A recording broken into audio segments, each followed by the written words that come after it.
November 15, 1987.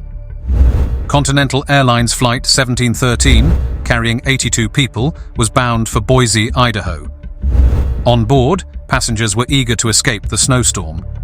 But amidst the flurry outside, an unseen danger was quietly building.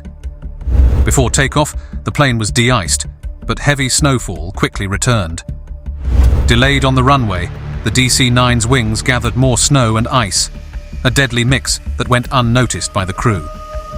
And that oversight would soon spell disaster.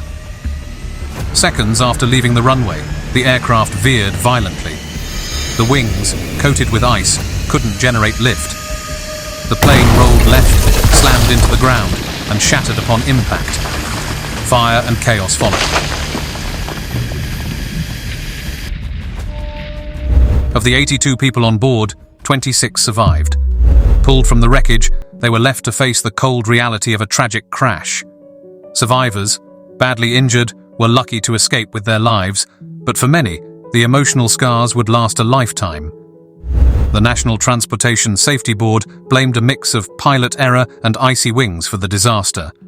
A lack of experience, compounded by inadequate communication, led to catastrophe. In the aftermath, aviation regulations were changed. New de-icing protocols, stricter winter weather rules, and better pilot training. The crash of Flight 1713 faded from public memory, a tragedy lost in the snow.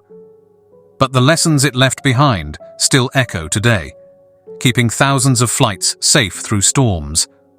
What happened that day in Denver is a haunting reminder that even the smallest details can lead to the greatest disasters.